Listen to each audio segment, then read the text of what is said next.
Good morning छात्रों।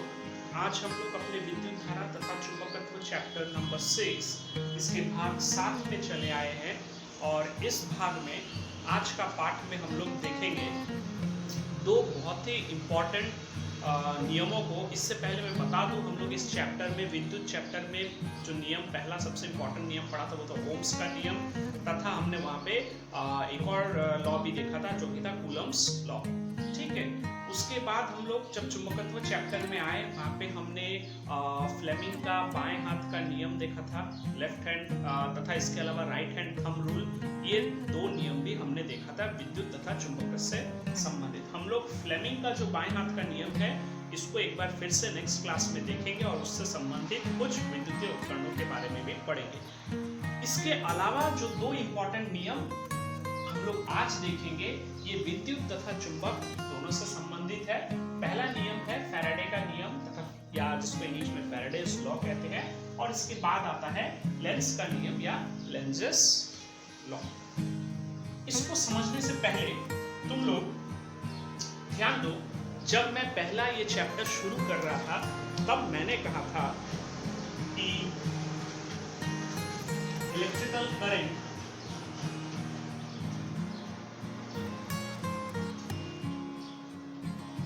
अर्थात विद्युत धारा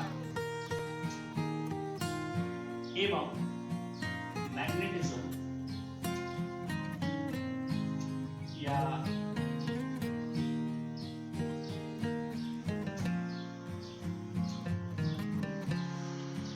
चुंबकत्व जो है ये आपस में जुड़े हुए। मतलब अगर विद्युत धारा है, किसी चालक में से विद्युत प्रवाहित हो रहा है तो एक चुंबकीय क्षेत्र का निर्माण होगा, तथा अगर किसी चालक के आसपास कोई चुंबकीय क्षेत्र है तो वह विद्युत धारा को निर्मित करेगा।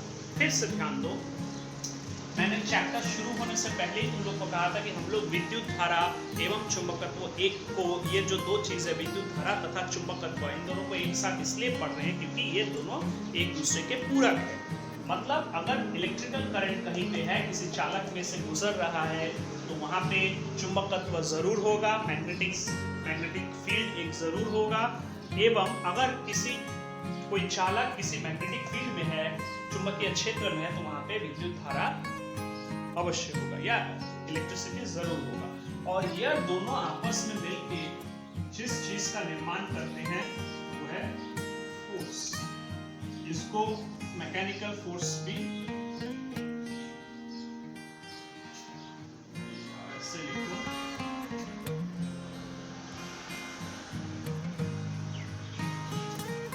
ये दोनों मिलके चालक पे एक मैकेनिकल फोर्स का निर्माण करते हैं। यही है तुम्हारा फ्लेमिंग का नियम।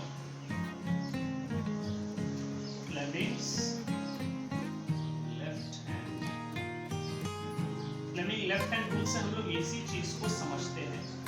ठीक है, इसके बारे में हम लोग नेक्स्ट क्लास में और अच्छे से चर्चा करेंगे। इस क्लास में मैंने इसलिए ये कहा क्योंकि यहाँ पे हम लोग जो पहला नियम देखेंगे फैराडे का नियम। यह नियम जो फैराडे जो वैज्ञानिक थे, उन्होंने इसी चीज को अच्छे से इस चीज का अध्ययन किया तथा कुछ नियमों को या दो नियमों को उन्होंने दिया, सामने रखा, जो आगे चल के फैराडे के नियम से प्रसिद्ध हुआ। यह नियम क्या कहता है? हम लोग नियम को व्याख्या करने से पहले एक चीज देख लेते हैं। फैराडे ने देखा कि अगर एक बार मैग्नेट हम लोग लेते हैं, मान लो ये है एक बार मैग्नेट नॉर्थ पोल, ये है इसका साउथ पोल। बार मैग्नेट मैंने इससे पिछले क्लास में भी तुम लोग को दिखाया था, इसको बार मैग्नेट कहते हैं। तुम लोग अगर ध्यान से देख पा रहे हो तो देखो, इसका जो ये वाला हिस्सा है, यहाँ पे N बना हुआ है, ये नॉर्थ पोल है, तथा ये वाला हिस्सा जहाँ S बना हुआ है ये साउथ पोल है। ये एक लोहे का छड़ है जिसमें चुंबकीय गुण है। इसका ये वाला हिस्सा नॉर्थ है, ये वाला हिस्सा साउथ। तो उन्होंने एक ऐसा ही क्या लिया, एक इस प्रकार का छड़ चुंबक को लिया, तथा उन्होंने एक कॉइल लिया, एक तांबे का तार लिया जो कॉइल के रूप में इस प्रकार से है। एवं उन्होंने क्या किया, इस तार को जोड़ दिया एक करंट नापने का उपकरण से। ठीक है, एक एमीटर से जोड़ दिया।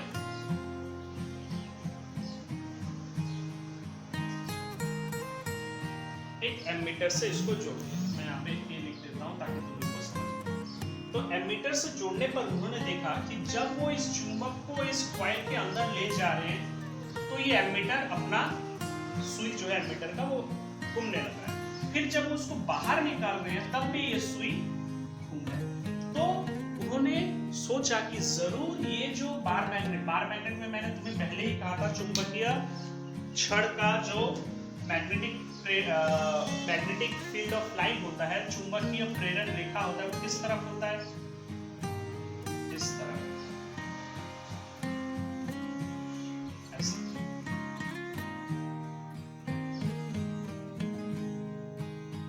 ये इस तरफ नॉर्थ से साउथ पोल, ठीक है। डायग्राम को ध्यान से देखो। तो उन्होंने क्या कहा? उन्होंने कहा कि अगर हम लोग मेरे पास यहाँ कॉपर का तार नहीं है और ना ही मेरे पास विद्युत मापने का यंत्र है तो मैं तुमको दिखा पाता। देखो मैंने यहाँ पे एक साधारण सा तार लिया हूँ, इसको क्या कर दिया? कॉइल कर दिया हूँ, स्प्रिंग जैसा। देखो ये कॉइल जैसा है। अब मान लो ये छड़ चुंबक लेके अगर मैं कॉइल के अंदर इसको डाल के इसको बहुत तेजी से इसका मूवमेंट कराऊं, इसको अपने स्थान से बार बार इसको मूव कराऊं, इसको अपने जगह से बार बार इसका विस्थापन करूं, डिस्प्लेस करूं इस बार मैग्नेट को, जैसा कि मैंने यहाँ पे दिखाया हूं, तो तुम लोग ध्यान दोगे यहाँ पे जो ये करंट मापने का यंत्र है ये करंट का मात्रा दिखाएगा। यहाँ पे ये दिखाएगा कि यहाँ पे करंट जनरेट हो रहा है। तो अब तुम लोग सोच सकते होगे कि यहाँ पे मैंने ना ही कोई बैटरी लगाया हूँ, ना ही मैंने कोई पावर सप्लाई या किसी और प्रकार का विद्युत का स्रोत लगाया। फिर ये विद्युत यहाँ पे कहाँ से आ रही है? ये विद्युत आ रही है इस चुंबकीय क्षेत्र से, क्योंकि मैंने तुम लोग को कहा था कि हम लोग अभी जानते हैं कि जहाँ पे विद्युत धारा है वहाँ पे चुंबकत्व जरूर होगा, और चुंबकत्व जहाँ पे है वहाँ पे विद्युत धारा अवश्य होगा। तो ये जो चुंबकीय क्षेत्र इस बार मैग्नेट से बन रहा है, इसका ये जो चुंबकीय रेखाएं हैं, ठीक है, चुंबकीय प्रेरण रेखाएं, इनका जो मूवमेंट से जो इनका मात्रा में, इनका इंटेंसिटी में कम ज्यादा हो रहा है। जब मैं इसको बाहर ले आऊंगा, जब ये बाहर चला आएगा तब क्या होगा? बाहर चले आने पर ये जो फील्ड लाइन है, अगर मैं इसको एक और जगह पे बनाऊं, मान लो ये चुंबक में एक और जगह पे बना रहा हूं, नॉर्थ साउथ, इसका फील्ड लाइन जैसा मैंने बनाया, ऐसा ऐसा ऐसा, जितना दूर जाऊंगा, ये मैंने पहले ही कहा था मैग्नेटिक फील्ड लाइन जितना दूर जाएंगे उतना ही वो कमजोर होता चला जाता। अब मान लो ये कॉइल जो है मेरा, कॉइल यहाँ पे है,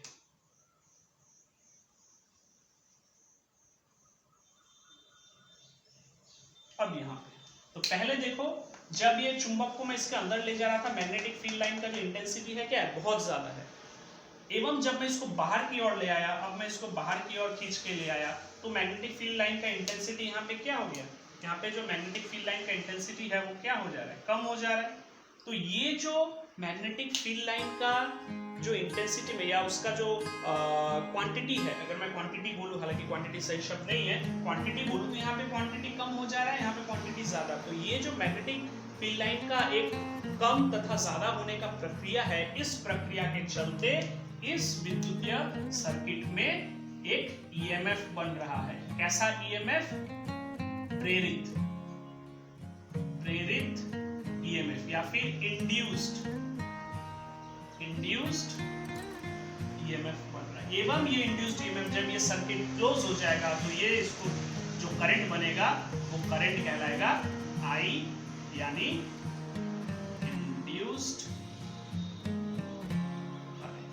तो यही नियम, यही चीज फैराडे ने अपने नियम के अनुसार, उन्होंने दो नियमों में कहा। पहला नियम में उन्होंने कहा क्या? यही जो मैंने समझाया कि अगर किसी चालक में से विद्युत चुंबकीय रेखाओं का जो मात्रा है वो घट रहा है या बढ़ रहा है या निरंतर चेंज हो रहा है, तो उसमें एक ईएमएफ जन्म लेगा। ये ईएमएफ जो है इसको इंड्यूस्ड ईएमएफ बोला जाता है। एवं उन्होंने क्या कहा अपना, उन्होंने सेकेंड लॉ में अपना कहा कि ये जो इंड्यूस्ड ईएमएफ बन रहा है,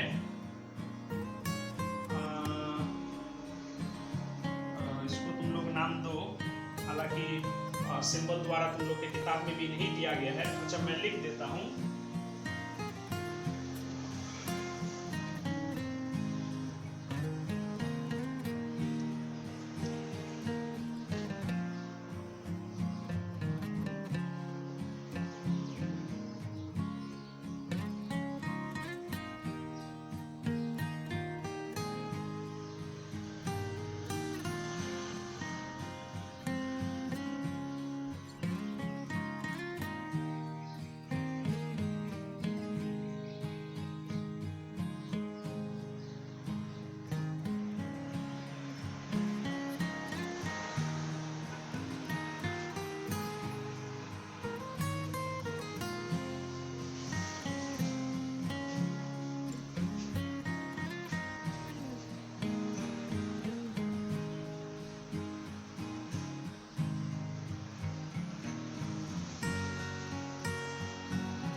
क्या कहा, उन्होंने कहा कि प्रेरित विद्युत जो होगा, इंड्यूस्ड करंट जो होगा एक बंद परिपथ में, क्लोज परिपथ में, वो समानुपाती होगा चुंबकीय रेखाओं के परिवर्तन के दर के बराबर। जो यहाँ पे मैग्नेटिक फील्ड लाइन का जो रेट ऑफ चेंज है इसके बराबर होगा क्या, ये विद्युत धारा। कौन सा विद्युत धारा, इंड्यूस्ड करंट। यहाँ पे याद रखना इंड्यूस शब्द, प्रेरित विद्युत धारा, ठीक है। इंड्यूस्ड मतलब जो चीज किसी दूसरे चीज के प्रभाव के कारण पैदा हो रही। तो यहाँ पे क्या हो रहा है, फैराडे का नियम में मैग्नेटिक फील्ड लाइन का इंटेंसिटी या उसका जो दर है, परिवर्तन का दर, उसमें अंतर आने के कारण एक चालक जो एक कॉइल के रूप में है एवं क्लोज सर्किट है, उसमें एक करंट का निर्माण हो रहा है और उस करंट को ही बोला जा रहा है इंड्यूस्ड करंट या प्रेरित विद्युत धारा। तो ये फैराडे ने कहा। इस नियम से या इस नियम को आगे बढ़ाता है एक और नियम जो कहलाता है लेंज का नियम या लेंजस लॉ। अब देखो लेंजस लॉ क्या कहता है। हम लोग ये इससे पहले क्लास में देखे थे कि अगर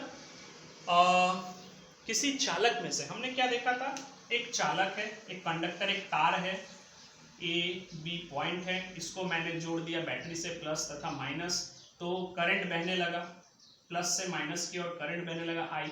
और जब भी किसी चालक से करंट बहता है उसके चारों तरफ, राइट हैंड थंब रूल को अगर मान ले तो राइट हैंड थंब रूल क्या कह रहा है, करंट इस तरफ बह रहा है तो magnetic field line concentric circle, ऐसा इस प्रकार सर्कुलर वे में मैग्नेटिक फील्ड, या अगर मैं उसको बी द्वारा भी दर्शाते हैं, एम द्वारा भी दर्शाते हैं, तो मैग्नेटिक फील्ड लाइन एम बनेगा। तो ये हम लोग पहले ही देखे थे कि किसी भी विद्युतीय कंडक्टर से अगर विद्युत बह रहा है तो उसमें एक मैग्नेटिक फील्ड का निर्माण होगा। तो लेंजस लॉ कह रहा है कि अगर इस परिस्थिति में अगर मैं एक कॉइल लूं, यहाँ पे जैसे एक कॉइल लिया है, मैं एक चुंबक नॉर्थ साउथ, इस चुंबक को एक कॉइल के अंदर डाल दिया एवं इसका मूवमेंट के चलते कॉइल को, चुंबक को आगे पीछे लेने के कारण जो चुंबकीय क्षेत्र बन रहा है, ये चुंबकीय क्षेत्र है,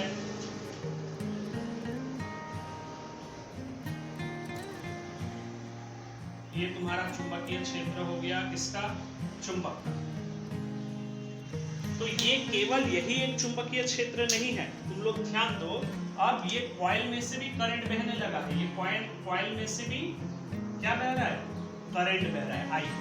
मान लो इस कॉइल में से कुछ इस प्रकार करंट बह रहा है, तो ये जो कॉइल में से करंट बह रहा है इसके कारण भी क्या होगा, एक चुंबकीय क्षेत्र का निर्माण होगा, मैग्नेटिक फील्ड बनेगा। तो यहाँ पे अब कितने मैग्नेटिक फील्ड हो गए, एक हो गया इस चुंबक का मैग्नेटिक फील्ड, ये वाला m, मान लो इसको मैं स्मॉल m बता रहा हूँ, स्मॉल m, और एक ये जो करंट बह रहा था, यहाँ से जो करंट बह रहा है, इस करंट बहने के कारण भी एक मैग्नेटिक फील्ड बन रहा है जिसको मैं कैपिटल M द्वारा दर्शा रहा हूँ। तो यहाँ पे चुंबक का अपना एक मैग्नेटिक फील्ड है एवं इस चुंबक के मूवमेंट के कारण इस कॉइल में जो करंट बन रहा है, किस नियम के अनुसार, फैराडे लॉ के नियम के अनुसार, वह करंट भी एक मैग्नेटिक फील्ड बना रही है। तो यहाँ पे चुंबक का चुंबकीय बल या चुंबकीय क्षेत्र भी कह सकते हो, तार में, या मैं कहूंगा चालक में बनने वाला प्रेरित धारा के कारण बनने वाले चुंबकीय बल M, इसको मैं कैपिटल M द्वारा दर्शा दी, कैपिटल M एवं इसको स्मॉल m द्वारा दर्शाया हूँ, इसलिए मैं यहाँ पे लिखूंगा स्मॉल m, ठीक है, वो बाधा देती है या